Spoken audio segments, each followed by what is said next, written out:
From the start, they didn't want you. And let me tell you why. I feel like most of our biggest heartbreaks that we've all experienced hasn't been from people that loved us and stopped loving us. I think a lot of people's heartbreaks comes from the illusion that this person liked you when in reality they never liked you. You got to understand some people are collectors of people's self-esteem. Some people thrive on having others desire them without acting on it. It's like this sociopathic woman, right? Where she was talking about how one of her strategies is to get a guy's heart broken because it's satisfaction to her knowing that he is suffering on her behalf, right? And it's surprising to hear that for most normal folks like you and me, but that's actually kind of true. You will encounter people like that now more than before, for the simple fact that most people are alone. Most people's self-esteem is at the bottom. And the reason why most people's self-esteem is at the bottom is because they lost the capacity to make themselves happy. They rely on external validation. And when you rely on external validation, which is readily available to everyone, you stop relying on your own faculties. You stop doing things that make you happy. You stop working on being happy. And you just gravitate towards the easiest way to receive validation, which is social media, right? Which is hurting people, dating people, and backing away without having to get intimate.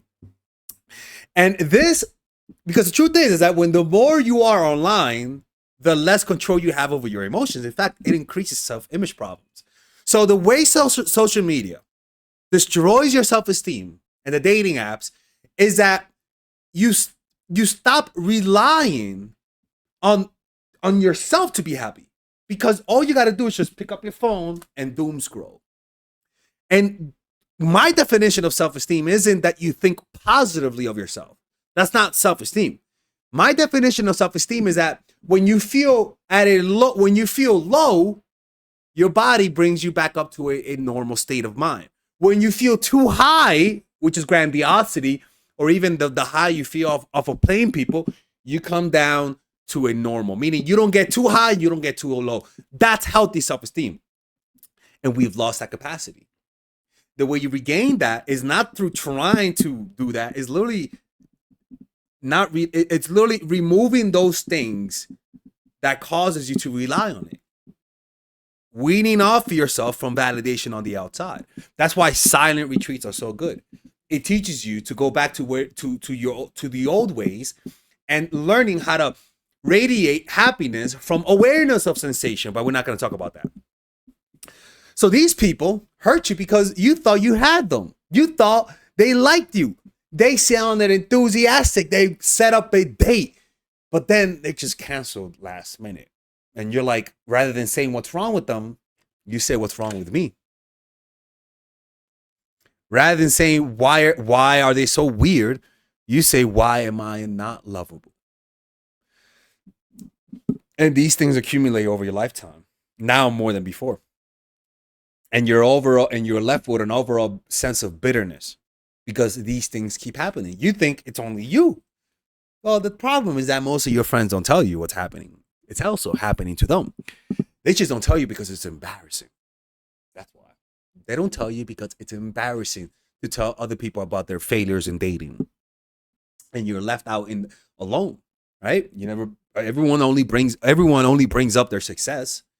Everyone only brings up the fact that the person liked them back, but they never talk about the fact that that person never liked them back. They never talk about how the one time they became needy and creepy. They never tell you about their failures. And so you're left out with your own mind saying how poor me, everyone keeps leaving me.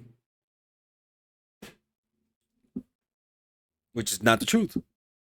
What's happening is that you're encountering cold people who are incapable of loving you back. And they're incapable of not loving you back for the simple fact that they are cold. They've been traumatized into coldness. But the only way that they find happiness is that when they were growing up, they noticed that attention from the opposite sex made them feel powerful. If they get too much attention from the opposite sex at too much of an early age, they become addicted to that feeling prematurely. And it creates what I like to call attention whores.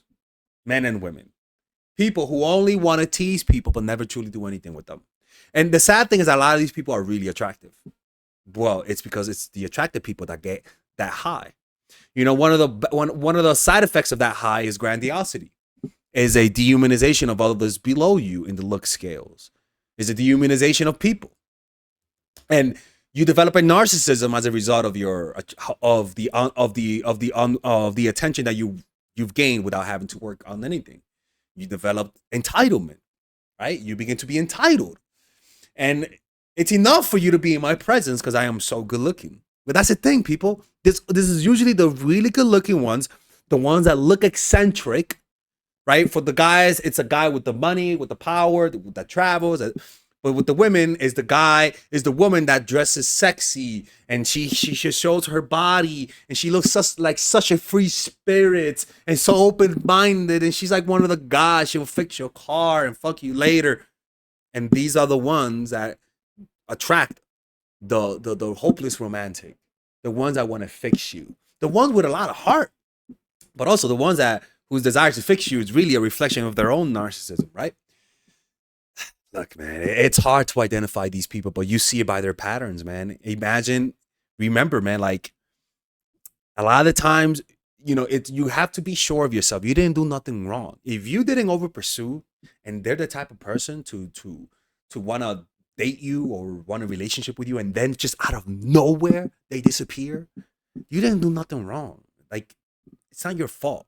If everyone does that, I'm telling you, if you didn't insult them, you know, doing belligerent shit, and they did that, it's not your fault. What you're seeing is a pattern. You just don't know it because you don't know them. If you knew them and see them and hung out with them and were their friends, you'd be like, oh, that's just Eric fucking being himself again, I'm ghosting another girl. And the girl's like, why does this keep happening to me? Well, it's because most likely you're attracted to the eccentric type who's not capable of committing. It's not that you're nothing wrong with that. It's just that your taste is a little spicy. You know, so when these things happen, man, don't say what's wrong with you with yourself. Just say, man, what the hell's wrong with them? They're weird. Because that shit happens to me. That happens. It happens every now and then. It's true, not all the time. Come on, man. But it happens every now and then. You encounter a few of them, and you know what you'll notice is that if it happens when you're in a happy state of mind, it doesn't affect you much, and you sort of can see that, oh, that's just them being weird. I guess I do this all the time. If that happens to you when you feel depressed, you're gonna say, oh fuck, what's wrong with me? You'll see it. And it has nothing to do with what they're doing. It's really how you react to the situation. You know? It sucks, but this is gonna happen more, man. People are just value relationships less. They value people less. They see people in their minds as pixels, and it's gonna create a future of bittered men and women. There's gonna be more feminists and more incels. You know, I don't agree with either movement because both movement demonizes the opposite sex, man. This is why cold people are so attractive, man, because they just trigger us. They know how to trigger people. You know, it takes other people telling you that they're wrong, and it takes experience to see these are patterns that it's always been there, man. Attention whores, right? Anyways, let me know what you guys think about this. Check us out on Patreon for more content. Take care. Oh, it's right here. Do you give off Terminator vibes because you're so masculine? Or do you give off nice girl, creepy, and needy vibes because you're just too feminine?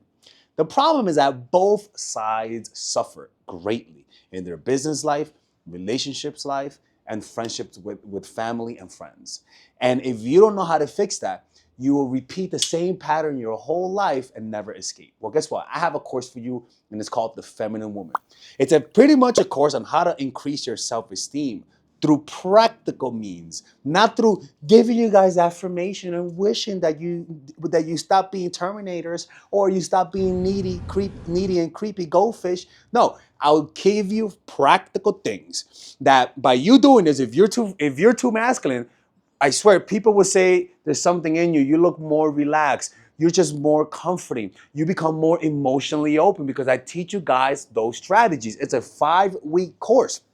If you're too masculine, you are successful in life. You are successful in business, but you struggle with connecting. And so that course will give you practical things that if you're Terminator, you'll come out human, people. Like you'll just give off a more relaxed vibe. It's what I did in my life to heal me from my toxic masculinity. It's a 5-week course, and in that I teach you guys how to let go of the past.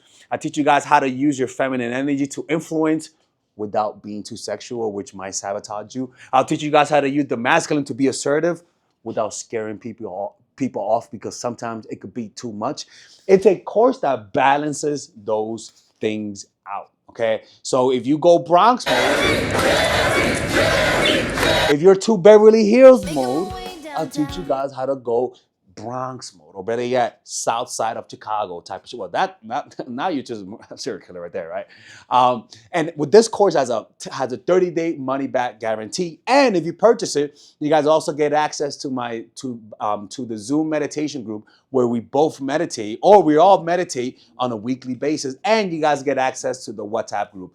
And it's really a good course. If you guys don't like it, just ask for your money back. I mean, you guys can see the reviews right here. A lot of people like those reviews, and you'll see the results. And if you don't see the results, then I'll just give you your money back. Like I'm not gonna scam you guys if it doesn't work, but I know it's gonna work.